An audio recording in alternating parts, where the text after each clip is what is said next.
తెలంగాణలో సింగరేణికి చెందిన నైని కోల్ బ్లాక్ స్కామ్ వ్యవహారం వేడి పుట్టిస్తుంది. తెలంగాణ ఉప ముఖ్యమంత్రి, విద్యుత్ ఆర్థిక శాఖలు చూస్తున్న మల్లు భట్టి విక్రమార్క ఈ వ్యవహారంలో బుక్ అయినట్లే కనిపిస్తుందనే చర్చ కాంగ్రెస్ వర్గాల్లో సాగుతోంది. గత వారం ఆంధ్రజ్యోతిలో ఆ సంస్థల ఎండి వేమూరి రాధాకృష్ణ రాసిన వ్యాసంలో నైని కోల్ బ్లాక్ పనులు దక్కించుకునేందుకు ఉప ముఖ్యమంత్రి మల్లు భట్టి విక్రమార్కతో పాటు మెగా కృష్ణారెడ్డి, ఎన్టీవీ యాజమాని నరేంద్ర చౌదరి సమావేశం అయ్యారనే సంచలన విషయాన్ని బహిర్గతం చేశారు. నైని కోల్ బ్లాక్లో ఓవర్ బడ్డెన్ తొలగింపు కాంట్రాక్ట్ను దక్కించుకుంటే 20 సంవత్సరాల పాటు భారీ ఎత్తున లబ్ధి వస్తుంది, అది కూడా కోట్ల రూపాయలనే ఉద్దేశంతోనే దీనిపై కన్నేశారని సంచలన కథనాన్ని ప్రచురించిన విషయం తెలిసిందే. అయితే ఉప ముఖ్యమంత్రి మల్లు భట్టి విక్రమార్క మాత్రం ఈ వార్తను తోసిపుచ్చుతూ దీని వెనక ఎవరున్నారు, ఎవరి ప్రయోజనాల కోసం ఈ వార్త రాశారో తర్వాత చెప్తానంటూ వెంటనే నైని కోల్ బ్లాక్ టెండర్ను రద్దు చేస్తున్నట్లు ప్రకటించారు. ఇది కూడా అధికార రాజకీయ వర్గాల్లో పెద్ద ఎత్తున విస్మయానికి కారణమైందని చెప్పొచ్చు. ఎక్కడా లేని విధంగా ఈ టెండర్లలోనే సైట్ విజిట్ నిబంధన పెట్టారని ఆంధ్రజ్యోతి పత్రికలో ప్రముఖంగా ప్రచురించారు. అయితే మంత్రి మాత్రం కేంద్ర ప్రభుత్వ సంస్థలతో పాటు చాలా సంస్థల్లో ఈ నిబంధన ఉందని చెప్పుకొచ్చారు.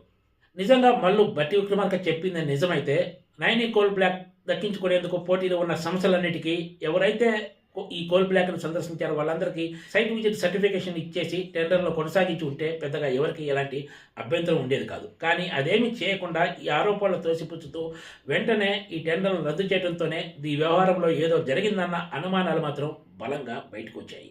ఒకవైపు సింగరేణి అధికారులు కంపెనీలేవి కూడా దీనికోసం అసలు టెండర్లు దాఖలు చేయలేదని చెప్పినా కూడా మంత్రి ఆగా మేఘాల మీద ఈ టెండర్ల రద్దుకే మొగ్గు చూపారు. అనుమానాలకు తావివ్వకూడదనే తాను ఈ పని చేసినట్లు మంత్రి తర్వాత మీడియా సమావేశంలో చెప్పారు.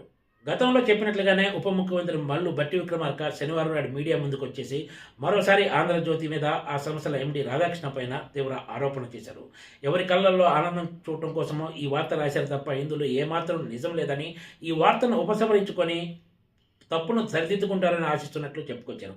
అయినా సరే ఆంధ్రజ్యోతి ఏమాత్రం వెనక తగ్గలేదు. ఈ ఆదివారం నాడు ప్రచురించిన పత్రికలో నైని కోల్ బ్లాక్ అంశంపై చర్చించేందుకు మల్లు భట్టి విక్రమార్క, మెగా కృష్ణారెడ్డి, ఎన్టీవీ యాజమాని నరేంద్ర చౌదరులు సమావేశమైంది నిజం కాదా, ఈ ముగ్గురు ఉన్నప్పుడు సింగరేణి ఉన్నతాధికారులను పిలిపించింది నిజం కాదా అంటూ ఆయన మరోసారి ప్రశ్నలు సంధించారు.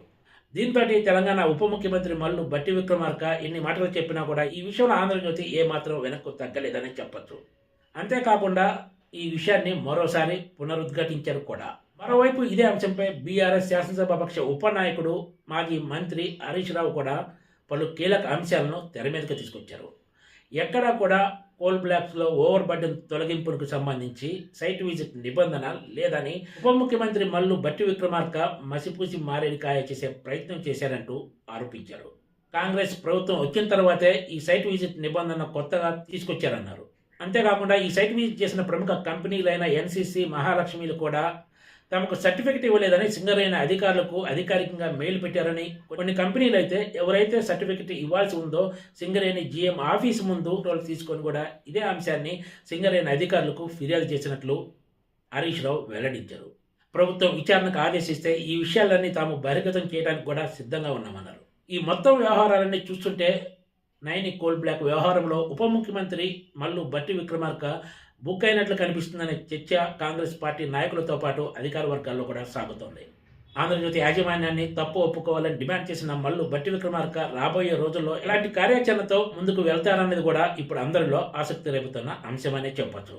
మరోవైపు ఈ అంశంపై కేంద్రం కూడా రంగంలోకి దిగి విచారణకు ఆదేశించడంతో రాబోయే రోజుల్లో ఈ వ్యవహారం ఇంకెన్ని మలుపులు తీసుకుంటుందో అన్న టెన్షన్ రాజకీయ నాయకుల్లో ఉందనే చెప్పాలి. Please subscribe TGTV.